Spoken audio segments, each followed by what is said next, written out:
अलीगढ़ में दबंगों के हौसले बुलंद हैं। खबर अलीगढ़ के थाना हरदुआगंज गांव से है। गांव का नाम कोडरा, जहां दबंगों ने बाप बेटे पर गोलियां बरसा दी, जिसमें बेटे की मौके पर ही मौत हो गई और पिता की हालत गंभीर है। दरअसल पूरा मामला गांव कोडरा का है, जहां बाइक हटाने को लेकर दबंगों से पिता पुत्र का झगड़ा हुआ, जिसके बाद दबंगों ने पिता पुत्र पर ताबड़तोड़ फायरिंग की, गोलियां बरसाई, जिसमें पुत्र की मौत हो गई जबकि पिता की हालत गंभीर है। आरोपी फायरिंग करते हुए मौके से फरार हो गए।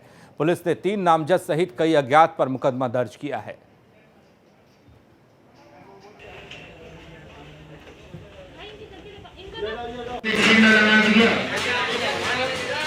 हरदुआगंज ग्राम कोडरा है, वहाँ पर दो लोग हैं जिनका नाम है राजू और उनके पिताजी हैं गिरीश।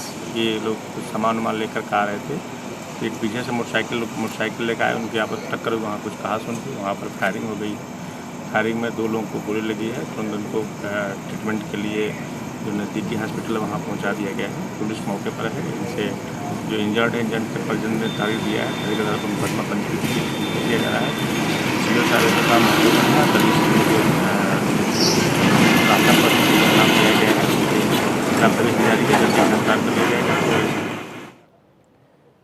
खबर आगरा के पिढौरा इलाके के राटोटी गांव से है, जहां बारिश नहीं होने से 7 साल की एक बच्ची तप करने बैठी है। तस्वीर आप देख सकते हैं। ग्रामीणों ने बच्ची को उठाने की कोशिश की, मगर तप से नहीं उठी। ग्रामीणों ने देवी शक्ति मानकर पूजा अर्चना करना, भजन कीर्तन करना भी शुरू कर दिया। दरअसल किसान उमाकांत शर्मा की 7 साल की बेटी क्षमा है, कड़ी धूप में बारिश के लिए तप करने बैठी है। बताया जा रहा है कि गांव में काफ़ी दिनों से बारिश नहीं हुई। ग्रामीणों के मुताबिक ये बच्ची का कहना है कि जब तक बरसात नहीं होगी तब तक वो कड़ी धूप में तप करती रहेंगी।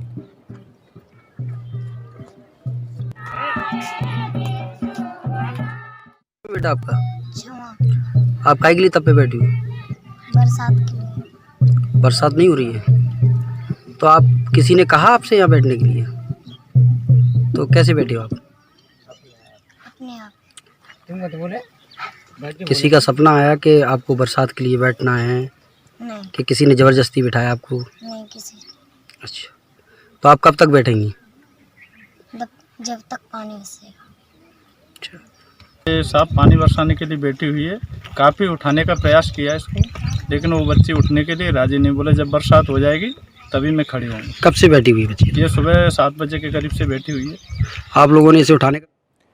सोनभद्र में तेज रफ्तार का कहर देखने को मिला। पुलिया तोड़कर नीचे गिरी बेकाबू गाड़ी। हादसे में 2 लोगों की मौत हो गई, 2 लोग घायल भी हुए हैं। रॉबर्ट्सगंज कोतवाली की घटना ये बताई जा रही है। सोनभद्र में तेज रफ्तार का कहर, पुलिया तोड़कर नीचे गिरी बेकाबू गाड़ी।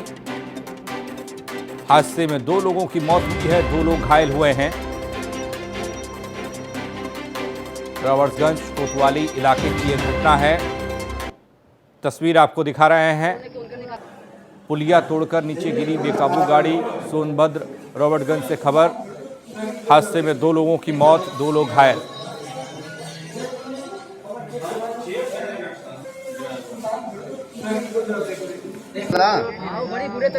प्रवीण जुड़ रहे हमारे साथ, हमारे सहयोगी प्रवीण। जानना चाहेंगे आपसे ये पूरा मामला, कैसे यह हादसा हुआ? जी पंकज, आपको बता दें कि बलकर गाड़ी जो है वाराणसी से रेणुकूट की तरफ जा रही थी। तभी रावलपिंडी कोतवाली के लोहरा गांव के समीप जो है अनियंत्रित होकर पुलिया तोड़ते हुए पलट गई। वहीं पास में बैठे लगभग 4 लोग जो है बलकर के नीचे दब गए। जब पुलिस वहां मौके पहुंची तो पुलिस जो है रेस्क्यू ऑपरेशन चला के 2 लोगों का शव बाहर निकाला। 2 लोग जो गंभीर थे उन्हें प्राथमिक उपचार के लिए जिला अस्पताल भेज दिया। चिकित्सकों ने उनकी हालत गंभीर देखते हुए दोनों को फौरी तौर पर वाराणसी ट्रामा सेंटर रेफर कर दिया। फिलहाल दोनों की हालत अभी फिलहाल नाजुक बताई जा रही है। प्रवीण, जिस तरीके से पुलिया को तोड़कर नीचे गिरी, 2 लोगों ने अपनी जान गंवाई, चूक कहां पर हुई? क्या ड्राइवर की गलती है या फिर कोई गाड़ी में दिक्कत आई? जी आपको बता दें कि ये जो वाराणसी और शक्ति नगर मार्ग है ये शुरू से ही लगभग किलर रोड के नाम से जानी जाती है। यहाँ अक्सर आए दिन जो है तेज रफ्तार के कारण जो है दुर्घटनाएं जो है आए दिन होती रहती है। दुर्घटना के कारण जो है किसी न किसी को अपनी जान गंवानी पड़ती है। हालांकि जो बलकर तेज रफ्तार से आ रही थी, तेज रफ्तार का ही नतीजा रहा कि वह पुलिया तोड़ते हुए अनियंत्रित होकर पलट गई। चलिए प्रवीण, बहुत बहुत शुक्रिया आपका इस जानकारी के लिए। तो सोनभद्र में तेज रफ्तार का कहर देखने को मिला। रॉबर्ट्सगंज सोनभद्र से खबर आपको बता रहे, पुलिया तोड़कर नीचे गिरी बेकाबू गाड़ी, 2 लोगों की मौत, 2 लोग घायल। कानपुर देहात से बड़ी खबर है, जमीन विवाद में लाठी डंडे चले हैं, 2 पक्षों में जमकर मारपीट हुई है। महिलाएं समेत 6 से ज्यादा लोग घायल हुए हैं। घटना का वीडियो वायरल हुआ है। पुलिस पर लगे कार्रवाई नहीं करने के आरोप। अमराहट थाना क्षेत्र के गांव शिवलाल का यह मामला है। तस्वीर देखिए।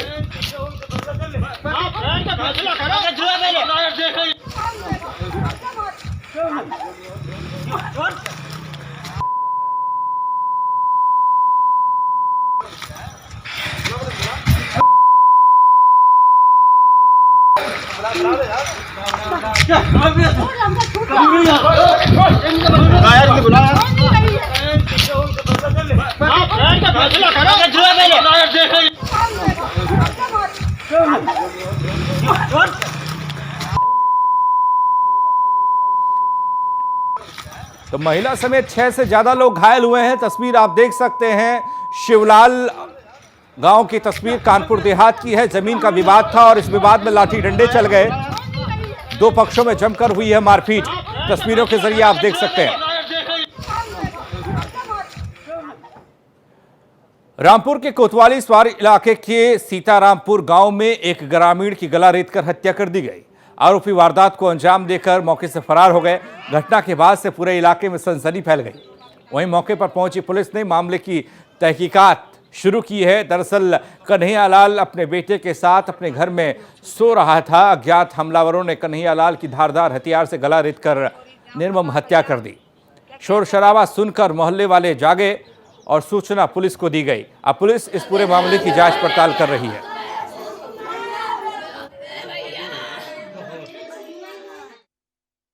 रात में कुछ अज्ञात लोगों ने धारदार हथियार से वार करके उनकी हत्या कर दी है।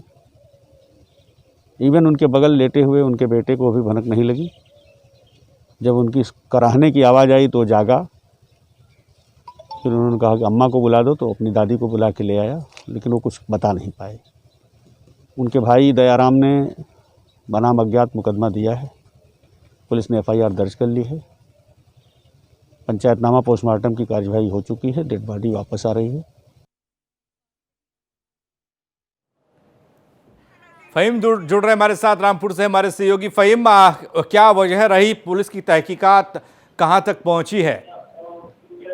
जी पंकज, मैं आपको बता दूं कि ये रामपुर के थाना स्वार के सीतारामपुर का मामला है। देर रात की ये घटना है। कन्हैयालाल अपने जो घेर होता है गांव के बराबर से ही बाहर में, वहां सो रहे थे, जहां पे अज्ञात लोगों ने इनकी गला रेत के हत्या कर दी धारदार हथियार से। पुलिस मौके पे सूचना पे पहुंची जरूर है, लेकिन अभी तक पुलिस हथियारों तक नहीं पहुंच पाई है। जबकि ये देर रात की घटना है। आला अधिकारी जितने भी थे पुलिस के, अपर पुलिस अधीक्षक स्थल का दौरा किया है और वहां पे हर पहलू को देखा है।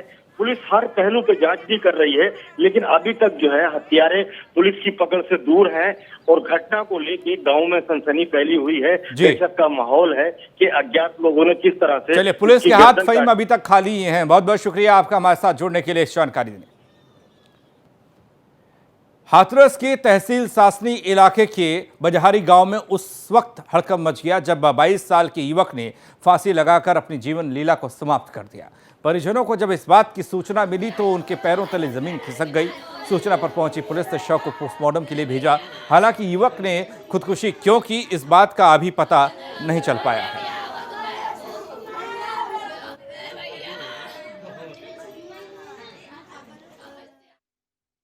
प्यार से बोल बतला के अपने कमरे में चले गए और फिर कोई जवाब नहीं आया। ये क्या घटना हुई है? कोई वजह, कोई बात, लड़ाई झगड़ा कुछ नहीं हुआ था। तो ये कैसे फांसी लगाई? क्या लगा? फांसी उसमें मालूम पड़ा है, पंखे से लटके हुए थे, फांसी लगा ली है। फांसी लगा ली है। हाँ। तो कौन लगते हैं ये हमारे छोटे भाई हैं। क्या नाम उसका? शिव कुमार। एटा में 25 गांव के लोग खारा पानी पीने को मजबूर हैं। जी हां, परेशान हैं, खारा पानी पी रहे हैं कई सालों से। सरकारें कई आई और चली गई, लेकिन पानी की दिक्कत का समाधान यहां पर नहीं हुआ। जी हां, आज भी यहां के लोग खारा पानी पीते हैं और इस परेशानी से हर रोज जूझते हैं। ये पानी नहीं, नमक की धार है। खारे पानी से प्यास बुझा रहे 25 गांव। ओवरहेड टैंक हुए ओवर। सफेद हाथी साबित हुआ सरकारी दावा। दरअसल एटा के अवागढ़ ब्लॉक में करीब 25 गांव के हजारों लोग दशकों से खारे पानी की समस्या से जूझ रहे हैं। ये पूरा इलाका डार्क जोन के तहत आता है। ऐसे में यहाँ के लोगों को मीठा पानी उपलब्ध कराने के लिए इलाके में 3 ओवरहेड टैंकों का निर्माण करोड़ों रुपए खर्च कर कराया गया, लेकिन ये ओवरहेड टैंक सफेद हाथी साबित हुए। इसके बाद फिर योजना आई और गांव-गांव में छोटी टंकियों का निर्माण कराया गया। अधिकारी दावा करते हैं कि ये टंकियां चालू करा दी गई हैं, लेकिन जमीनी हकीकत कुछ और ही है। दशकों से खारे पानी की समस्या से जूझ रहे 25 गांव खारे पानी से परेशान हैं। अवागढ़ ब्लॉक के 4 ग्राम सभाओं के अंतर्गत आने वाले 25 गांव में लोग खारे पानी की समस्या से जूझ रहे हैं। यहाँ के लोगों को मीठे पानी के लिए संघर्ष करते हुए देखा जा सकता है। साल के 12 महीने पीने के पानी के लिए जद्दोजहद करना इन गांव में रहने वाले लोगों की दिनचर्या का एक हिस्सा है। खारी पानी है और बहुत दिन से समस्या है और सब लोग परेशान है, पूरा गांव परेशान है। एक दिन में 2 टैंकर पानी ऐसे ही इसी तरीके से ये हमारे यहाँ। ये हाल तब है जब साल 2007 में करोड़ों रुपए की लागत से इलाके में 3 ओवरहेड टैंक बनवाए गए, लेकिन वो आज सफेद हाथी नजर आते हैं।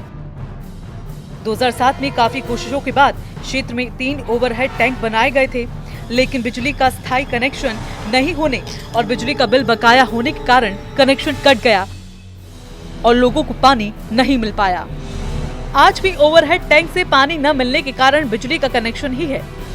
जिन गांव में खारे पानी की समस्या है वो रोहिना, मिर्जापुर, रिहनौना, टीकाथर, जरानी कला गांव में खारे पानी की समस्या ज्यादा है और उस इलाके की जनसंख्या 45 से 50 हजार के करीब। अधिकारियों के दावे और जमीनी हकीकत में अंतर मौजूदा समय में अवागढ़ ब्लॉक के करीब 25 गांव के लोगों के लिए मीठे पानी की व्यवस्था कराने की जिम्मेदारी जल निगम पर है, लेकिन जल निगम ने इसके लिए राज्य सेक्टर योजना के तहत करीब 118 पानी की टंकियां क्षेत्र में लगवाई। सरकार ने इसके लिए करीब 25 करोड़ का बजट दिया था। जल निगम के अधिशासी अभियंता की माने तो सभी टंकियां चालू करा दी गई, लेकिन असल में अभी तक टंकियों को शुरू कराने के लिए बिजली का कनेक्शन भी नहीं हुआ।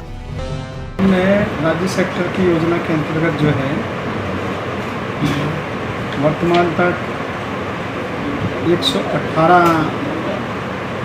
TTSP को बिल्कुल चालू कर दिया है और इनमें अभी तक बिजली का कनेक्शन नहीं हुआ था, जिसका विधिवत हमने भुगतान कर दिया है और मैं आपको डॉक्यूमेंट्री प्रूफ आपको दे दूँगा। हो सकता है किसी पर्टिकुलर जगह अभी कनेक्शन ना हुआ हो तो हम बिजली विभाग से निवेदन कर लेंगे, तो 2-3-4 दिन में वो जुड़ जाए। इलाके के गांव मिर्जापुर की बात करें तो यहाँ पर करीब 8000 की आबादी खारे पानी की समस्या से जूझ रही है। गांव में राज्य सेक्टर योजना के तहत नई पानी की छोटी टंकी लगाई गई, लेकिन वो अभी तक शुरू नहीं हुई। पीने के लिए पूरे गांव में पानी नहीं मिलता। गांव से करीब 1 किलोमीटर दूर विराने में एक नल है, जिससे पूरा गांव पानी पीता है। गांव के लोग बताते हैं कि पहले भी टंकी लगी थी, एक बार फिर टंकी लगाई गई, लेकिन पीने का पानी कब मिलेगा इसका पता नहीं। ग्रामीणों को मीठा पानी कब मिलेगा ये तो सरकारी मंशा पर निर्भर करता है, लेकिन कागज ये बताते हैं कि जल्द ही इलाके में लगाई गई पानी की टंकियां शुरू हो सकती हैं। एटा से धनंजय सिंह भदौरिया की report, R9 TV, Uttar Pradesh, Uttarakhand. चलिए गांव देहात खेत खलियान की खबरों में अपना गांव में आज इतना ही।